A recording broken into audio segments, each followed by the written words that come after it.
नहमदु व नुसल्ली अला रसूलिल करीम अम्मा बाद फ़अऊज़ु बिल्लाहि मिनश शैतानिर रजीम बिस्मिल्लाहिर रहमानिर रहीम। बहुत सारे अहबाब ने कहा कि हकीम साहब, डॉक्टर साहब, मौलवी साहब, कारी साहब, हजरत जी, बात यह है कि शुगर का मर्ज़ है और चावल खाने को दिल चाह रहा है, चावल खाना है।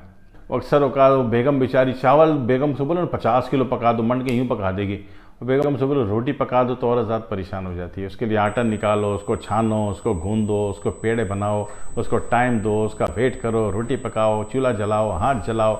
रोटी के प्रोसीजर बड़े लंबे होते हैं भाई साहब, है ना। तो बंदा भी कभी कभी उसको रहम आता, कहता है यार बेगम इतनी थकी हुई है, चलो बेगम चावल पकाएं तो चावल ही पका लो, रोटी अलग से मेरे लिए ना पकाओ, अभी थकी हुई बेगम। तो आपको भी ख्याल तो आ जाता है ना कि यार थकी हुई है। तो ऐसी सूरत में ज़रा सी थोड़ी सी केमिस्ट्री चेंज कर दें, थोड़ी सी केमिस्ट्री चेंज कर दें कि चावल आप क्यों नहीं खा रहे थे, रोटी गंदम आपने क्यों बंद की थी।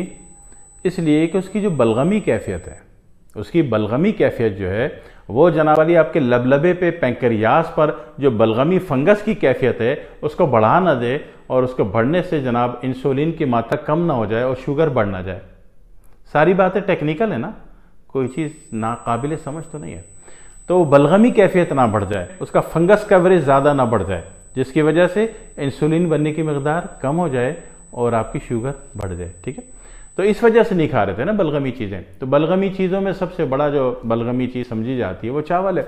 लेकिन मैंने अर्ज़ वही की कि बंदा देखता है कि बेगम इतनी थकी हुई है, अभी वो चावल भी पकाएगी, घर वालों का खाना भी पकाएगी, फिर मेरे लिए स्पेशल रोटी भी पकाएगी। तो बंदा कहता है यार अभी इसकी जान थोड़ी हल्की करो। तो ऐसी सूरत में अपनी बेगम से अर्ज़ कर दीजिए, रिक्वेस्ट कर दीजिए कि जब चावल उबल रहा हो, कलेजा खुश हो जाए तो दुआएं देना बाद में, ठीक है, अभी नहीं देना, पहले कलेजा खुश करो अपना। ठीक है, कि जब चावल उबल रहा हो तो दो तरीके हैं आपके पास। अगर बीपी है, अगर हाई बीपी के मरीज़ हैं तो फिर सिर्फ एक चुटकी भुना हुआ सफ़ेद ज़ीरा, एक तो सफ़ेद ज़ीरे को भुनो तो पूरे फ्लैट और महल्ले वाले दुआएं देते हैं कि इस घर में कुछ अच्छा काम हो रहा है, क्योंकि सफ़ेद ज़ीरा भुनने की खुशबू बहुत अच्छी होती है। ठीक है, और सफ़ेद ज़ीरे की बाज़ाब्ता खुशबू भी होती है फ्रांस में, बनती है। फ्रांस अगर मुश्क, वो सबसे ज़्यादा मुश्क यूज़ करता है अपनी तमाम परफ्यूमरी में, तो उसके फ़ौरन बाद वो सफ़ेद ज़ीरा इस्तेमाल करता है। हाँ जी, सफ़ेद ज़ीरा भुना हुआ आपके घर में होना चाहिए।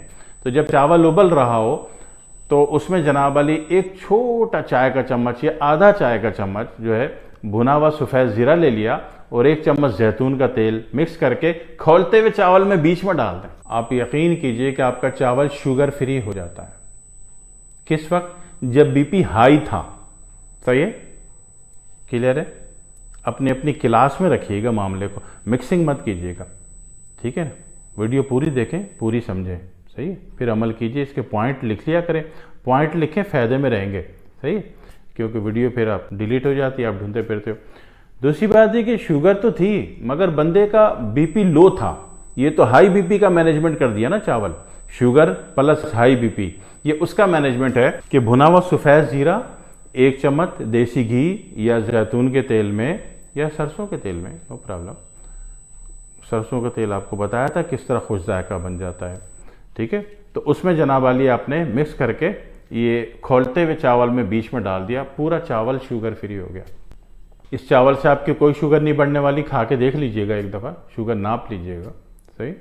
और तेल को खुशबूदार सरसों का जो मैंने बताया था वो ये था कि 1 किलो सरसों तेल ले लिया, उसमें एक बड़ी चुटकी सौंफ, 1 इंच अदरक, ठीक है, सौंफ और अदरक, ये, और एक लहसुन की जौ। ये आपने 1 किलो सरसों तेल में थोड़ा सा जला लिया, हल्की आंच पे, देखा कि जल के काला हो गया, तेल छान के रख लें। ये तेल दुनिया कहेगी कि आपने खाना देसी घी में पकाया है। हाँ जी, एक दफ़ा बना लो ना बेटा। कहते जी सरसों तेल में खाने, वो पुराने ज़माने में सारे खा रहे थे। हाँ जी, जो खा रहे थे ना सरसों का तेल बेटा, उनके पूरे 18 बच्चे होते थे गिनती करके। हाँ, 1.5 टीम बनती थी उनकी क्रिकेट खेलने की।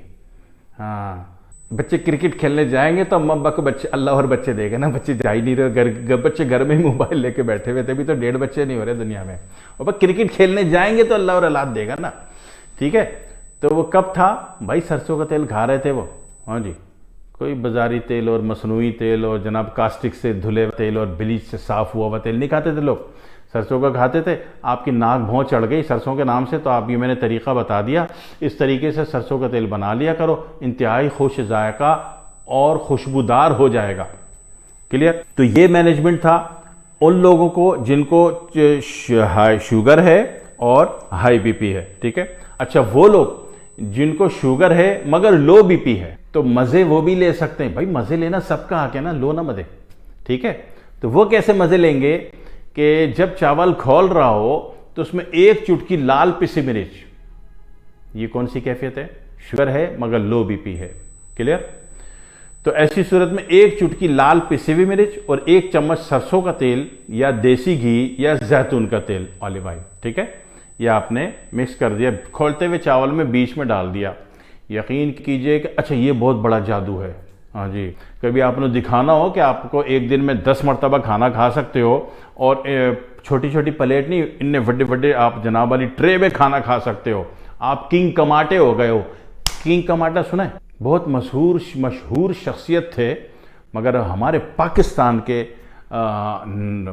पहलवानों से बेचारे हार गए थे। नासिर भोलू का नाम आपने सुना हो, अकरम झारा का नाम सुना हो। ठीक है ना, बड़े नामवर लोग थे, और ये गामा पहलवान के ख़ानदान, उनकी फैमिली के लोग थे। आज भी इनमें से कुछ अहबाब ज़िंदा हैं, अल्लाह उनको ज़िंदगी दे, हयात दें। इन्होंने मुल्क का नाम बहुत रोशन किया था। तो बहरहाल, तो आप जनाब वाली इतना पेट भर के खा सकते हो कि बंदा सोच नहीं सकता। अच्छा, दूसरी बात है कि इसमें भूख बार बार लगती है, बड़ा मज़ा आता है। हाँ, ये जो खोलते हुए चावल में आपने लाल पिसी मिर्च एक चुटकी और थोड़े से देसी घी में या सरसों तेल में या ऑलिव ऑयल में मिक्स करके खोलते हुए चावल के बीच में डाल दिया, वो जो चावल पकेगा वो फ़ौरन हज़म हो जाएगा।